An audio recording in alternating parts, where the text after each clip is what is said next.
Hey, listen up. You know how sometimes the biggest secrets are right in front of us? It's like the entire world is buzzing about something, the excitement is off the charts, and then suddenly, it disappears, or at least gets pushed so far back that it feels like it's on another planet. We're talking about the movie that was set to release and revolutionize everything, the one that took everyone by surprise, featuring an unexpected collaboration between lyrical genius Kendrick Lamar and the legendary creators of satire, Trey Parker and Matt Stone. Just think about it for a moment. The artist known for his Pulitzer Prize-winning lyrics teaming up with the minds behind South Park to create a comedy. By the way, welcome to Celebrity Hip Hop Showroom, where hip-hop and celebrity drama never sleep, so hit that subscribe button so you never miss the mess. Let's get into it.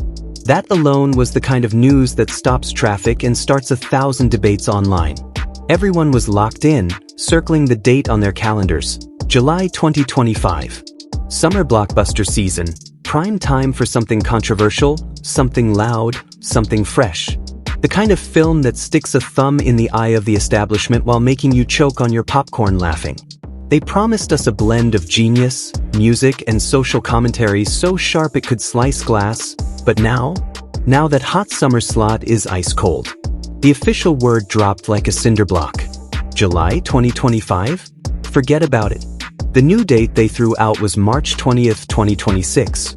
Almost a full year later.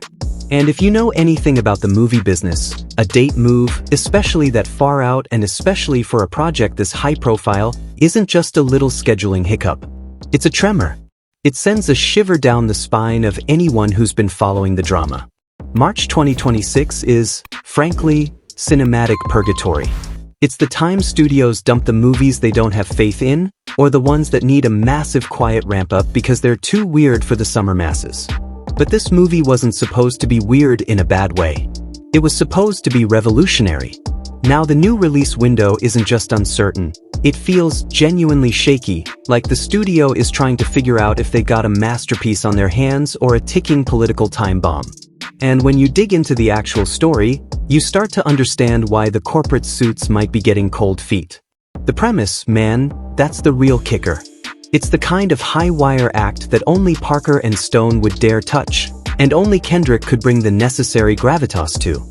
The script centers on a young black dude whose daily gig is working as a slave reenactor at one of those living history museums.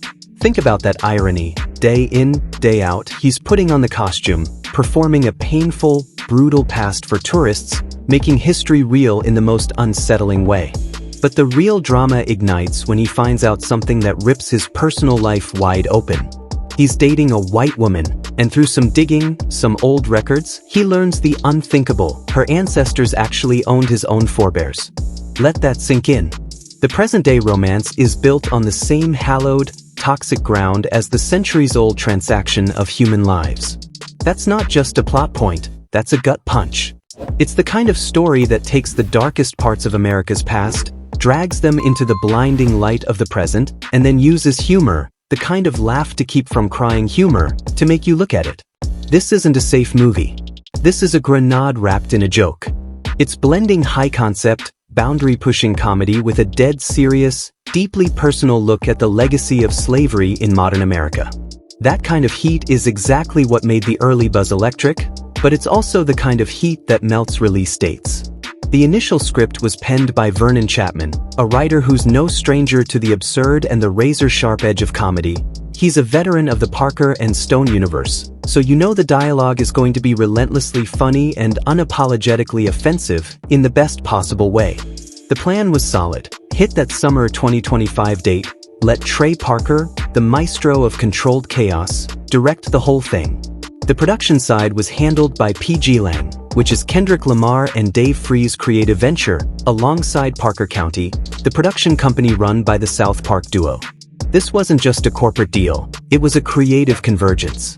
Kendrick and Free weren't just lending their names, they were bringing their musical expertise, their street-level, conscious rap voice to the heart of a comedy. They were promising a truly unique sonic backdrop, a soundtrack that wouldn't just accompany the film but would actually function as another layer of the satire and commentary. The expectation was that the original music alone would be an event, But as the initial summer deadline started closing in, the whispers began. The official line from the producers was that the problem was, you guessed it, scheduling. Complications. That's the oldest line in the book, the studio euphemism for, everything is more complicated than we thought. They said the film wrapped shooting back in the last quarter of 2024, which is plenty of time for a typical post-production cycle. But here's where the details start getting juicy. They claimed post-production work, specifically the editing and the visual effects, required more time than expected. Now, what kind of visual effects are we talking about in a satirical comedy about a slave reenactor? Are the jokes that complex? Or is the truth that the footage itself, the finished product, was so aggressively bold, so culturally loaded, that the editing room became a war room? They had to spend extra months polishing the final cut. In Hollywood speak, polishing usually means testing it with audiences, watching their reactions, and then trimming the edges that might set fire to the internet. Was the original cut just too much? Too raw? Too accurate for comfort? We won't know until it drops, but the delay itself speaks volumes about the creative tension and the sheer difficulty of balancing profound historical pain with side-splitting, irreverent comedy. The creators themselves, bless their hearts, had to put out a statement just to keep the masses from fully panicking.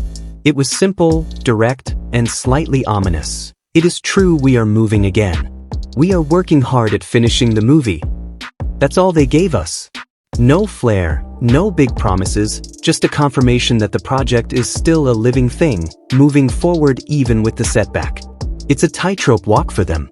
They have to reassure the fan base that the genius is still intact without giving away the real reason for the delay, which almost certainly involves some serious executive-level fretting about the financial and cultural fallout of the film's controversial themes. The simple quote is a lifeline, a promise that the vision hasn't been shelved, but it still leaves everyone wondering, what exactly are they still finishing? Is it a key musical number that's proving harder to lock down? Or is it simply a matter of the studio needing a full year to build the kind of defensive, carefully controlled marketing campaign that a movie this daring requires? But if you needed one final dose of hype to keep you strapped in, it came from the top. Brian Robbins, an executive at Paramount, the studio backing this whole crazy endeavor, weighed in with a quote that only amplified the frenzy. He didn't hold back, calling the script one of the funniest and most original scripts he has ever read. Now that's a statement. This guy sees thousands of scripts a year, the good, the bad, and the aggressively mediocre. For him to single this one out, to give it that level of corporate blessing, that's not a soft sell, that's a siren call. It validates the high expectations, the fan theories, and the gut feeling that this movie is going to be more than just a typical comedy. It suggests that the humor is going to be sharp, devastating, and maybe even a little bit healing, the kind of cultural impact that makes a movie an instant classic. The pressure on the creative team just doubled. They are now tasked not just with making a good movie but with delivering on the promise of the most original script an executive has ever read. So now the audience waits, perched on the edge of a year-long cliffhanger. The film is going to deliver a potent mix. The hallmark sharp comedy that Trey Parker's name guarantees, the thoughtful, layered commentary that the premise demands, and most importantly, the original music. Kendrick Lamar's role here is crucial. His involvement is the guarantee that the soundtrack won't be some forgettable B-roll. It'll be a centerpiece. It will be the bridge between the historical seriousness and the streetwise comedy, giving the entire project a unique, undeniable voice.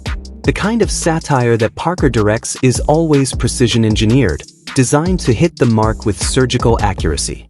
They don't just mock things, they dissect them with humor. And when you combine that with Kendrick's lyrical honesty, you get something that has the potential to be a cultural moment, a film that people will be talking about, analyzing, and arguing over for years to come.